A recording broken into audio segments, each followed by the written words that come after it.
Hello students, स्वागत है आपका एक बार फिर से अपने YouTube channel study with Kapil sir पे। स्टूडेंट्स, आज हम केंद्रीय सूचना आयोग के बारे में विस्तृत रूप से चर्चा करेंगे। तो चलिए स्टूडेंट्स, शुरू करते हैं अपनी वीडियो को। तो आप जानते होंगे कि केंद्रीय सूचना आयोग की स्थापना 2005 में की गई थी। इसकी स्थापना सूचना का अधिकार अधिनियम 2005 के अंतर्गत शासकीय राजपत्र अधिनियम के माध्यम से की गई थी। इस प्रकार यह एक संवैधानिक निकाय नहीं है। आप जानते हैं कि सूचना आयोग हमारा एक सांविधिक निकाय है। इसकी स्थापना संसद ने विधि बनाकर की थी, क्योंकि सूचना का अधिकार अधिनियम संविधान में कहीं भी वर्णित नहीं है। केंद्रीय सूचना आयोग एक उच्च प्राधिकृत युक्त स्वतंत्र निकाय है जो इसमें दर्ज शिकायतों की जांच करता है तथा उनका निराकरण करता है। तो केंद्रीय सूचना आयोग एक उच्च प्राधिकृत युक्त, उच्च अधिकार युक्त एक ऐसा स्वतंत्र निकाय है। यह स्वतंत्र निकाय है, यह किसी आयोग के अधीन या फिर यह किसी सरकार के अधीन नहीं है। यह निष्पक्ष निकाय है। यह सूचना दिलवाने का काम करता है, न कि यह सूचना देता है। केंद्रीय सूचना आयोग सूचना दिलवाने का काम करता है तथा उनका निराकरण करता है। यह केंद्र सरकार एवं केंद्र शासित प्रदेशों के अधीनस्थ कार्यरत कार्यालयों, तो आप यहाँ पर समझिएगा कि इसका कार्य क्षेत्र कितना बड़ा है। तो यह केंद्र शासित प्रदेशों के लिए काम करता है, वित्तीय संस्थानों के लिए, सार्वजनिक उपक्रमों के आदि के बारे में शिकायतों की जांच एवं अपील की सुनवाई करता है। तो केंद्रीय सूचना आयोग का आप यहाँ पर दायरा देख सकते हैं कि इसका दायरा कितना बड़ा है। अब इसकी संरचना पर चलते हैं। इसकी संरचना में कौन कौन शामिल होते हैं। और आयोग के आरंभ में गठन के समय 5 आयुक्त थे। जब हमारे सूचना आयोग का गठन हुआ था उस समय पर इसमें 5 आयुक्त थे, जिसमें से एक मुख्य सूचना आयुक्त और 4 अन्य आयुक्त थे। वर्तमान में 2019 में मुख्य सूचना आयुक्त के अतिरिक्त 6 सूचना आयुक्त हैं, अर्थात इसमें अब 7 आयुक्त वर्तमान में कार्यरत हैं। इन सभी की नियुक्ति राष्ट्रपति द्वारा एक समिति की सिफारिश पर की जाती है। इस समिति में कौन कौन होते हैं। इसमें जो समिति के अध्यक्ष होते हैं वह हमारे प्रधानमंत्री होते हैं, और इसमें एक लोकसभा के विपक्ष का नेता होता है, और प्रधानमंत्री द्वारा मनोनीत एक कैबिनेट मंत्री होता है, अर्थात इसमें एक गृह मंत्री भी होता है। तो खासतौर पर यहाँ पर गृह मंत्री को ही प्रधानमंत्री नियुक्त करते हैं, इस समिति में मनोनीत करते हैं। इस आयोग का अध्यक्ष एवं सदस्य बनने वाले सदस्यों में सार्वजनिक जीवन का पर्याप्त अनुभव होना चाहिए। यदि किसी व्यक्ति को इस आयोग का अध्यक्ष बनना है तो उसे सार्वजनिक जीवन का एक पर्याप्त अनुभव होना चाहिए, तथा उन्हें विधि यानी कि वह किसी वकील भी हो सकता है, इसमें कोई पूर्व कार्यरत जज भी हो सकता है। विज्ञान एवं तकनीकी से जैसे कोई वैज्ञानिक भी इसमें शामिल हो सकता है।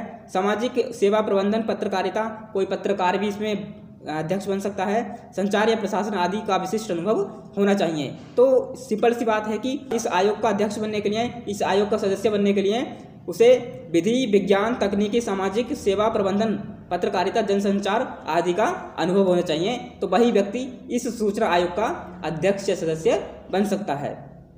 उन्हें संसद या किसी राज्य विधानमंडल का सदस्य नहीं होना चाहिए, क्योंकि आप जानते हैं कि सूचना आयोग के सदस्य बनने के लिए, केंद्रीय सूचना आयोग का सदस्य बनने के लिए उस व्यक्ति को राज्य विधानमंडल या संसद के किसी भी सदन का सदस्य नहीं होना चाहिए। यदि सूचना आयोग का अध्यक्ष या सदस्य किसी राजनीतिक दल से संबंधित कोई लाभ का पद धारण न करता हो तथा कोई लाभ का पद या व्यापार उद्यम न करता हो। सिंपल सा कहने का मतलब है कि केंद्रीय सूचना आयोग का अध्यक्ष या सदस्य किसी लाभ के पद पर ना हो।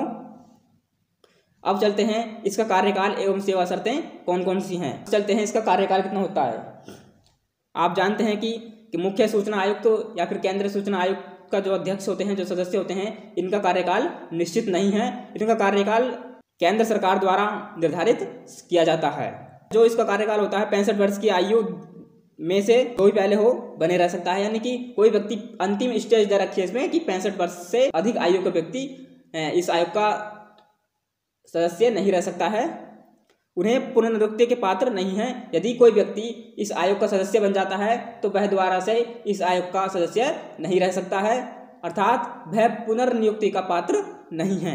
राष्ट्रपति मुख्य सूचना आयुक्त एवं अन्य आयुक्तों को निम्न प्रकारों से हटा सकता है। राष्ट्रपति की इसमें शक्ति है, तो राष्ट्रपति ही इस आयोग के सदस्यों को हटा सकता है। यदि नंबर 1, यदि वह दिवालिया हो गया हो, मान लो कोई सदस्य दिवालिया हो गया है, बैंकरप्ट हो गया है, तो उसको भी राष्ट्रपति हटा सकते हैं।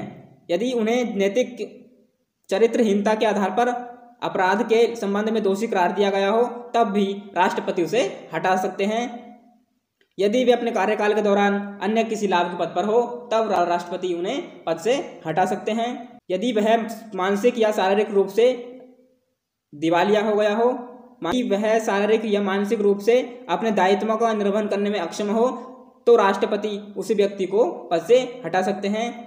वे किसी ऐसे लाभ को पद प्राप्त करते हुए पाए जाते हैं जिससे उसका कार्य निष्पक्षता से प्रभावित होता है। यदि कोई सदस्य ऐसे कार्य में लिप्त है जिससे कि उसकी निष्पक्षता, उस आयोग की निष्पक्षता कम होती है, तब भी राष्ट्रपति उस व्यक्ति को उसके पद से हटा सकते हैं। इसके अलावा राष्ट्रपति आयोग के अध्यक्ष एवं अन्य सदस्यों को सिद्ध कदाचार या अक्षमता के आधार पर भी हटा सकते हैं। हालांकि इस मामले में राष्ट्रपति मामलों को जांच के लिए उच्चतम न्यायालय के पास भेजता है, तथा यदि उच्चतम न्यायालय जांच के उपरांत सही पाता है तो राष्ट्रपति को इस बारे में सलाह देता है, तब राष्ट्रपति उस सदस्य को हटा सकते हैं।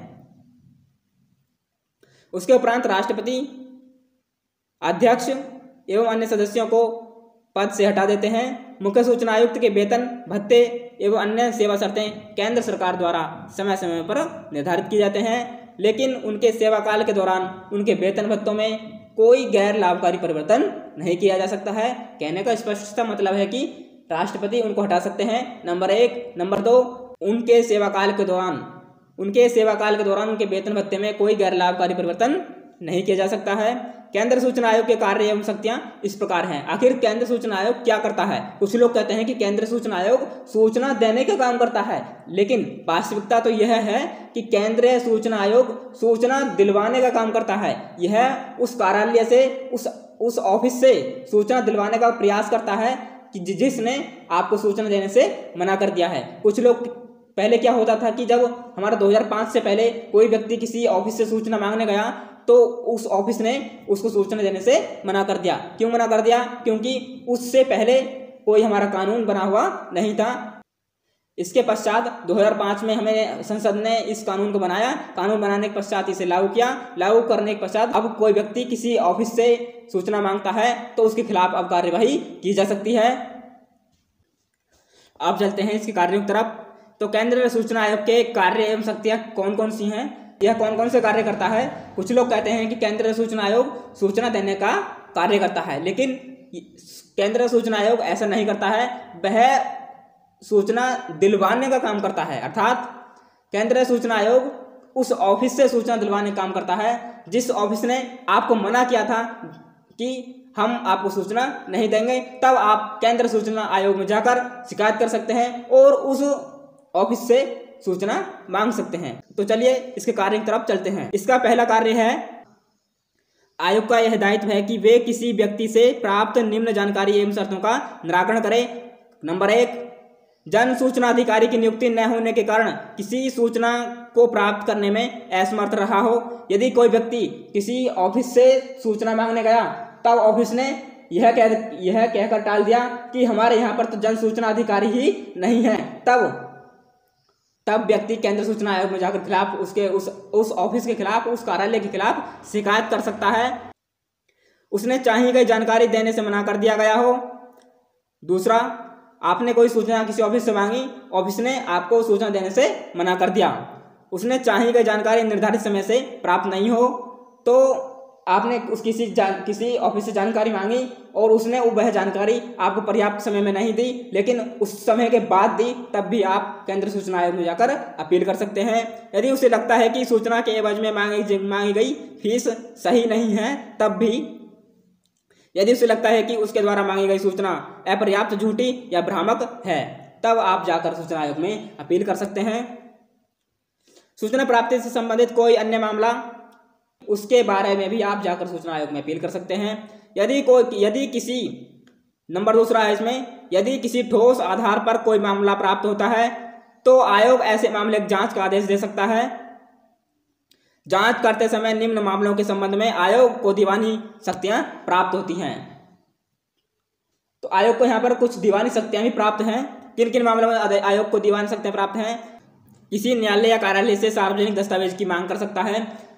आयोग, केंद्रीय सूचना आयोग किसी कार्यालय से कोई दस्तावेज की मंगवा सकता है। किसी गवाह या दस्तावेज की जांच करने के लिए समन जारी कर सकता है। कोई अन्य मामला जो निर्दिष्ट किया जाए। शिकायत की जांच करते समय आयोग लोक प्राधिकारी के नियंत्रण किसी दस्तावेज का रिकॉर्ड की जांच कर सकता है। आयोग किसी लोक प्राधिकारी के निर्णयों की जांच कर सकता है। सूचना के प्रकार या किसी सूचना का प्रकाशन कर सकता है।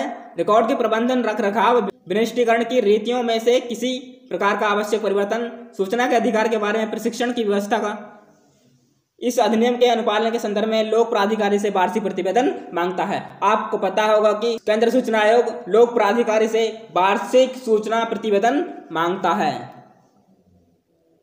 आवेदक द्वारा चाही गई जानकारी न मिलने पर उसे क्षति होने पर लोक प्राधिकारी को इसका मुआवजा देने का आदेश दे सकता है।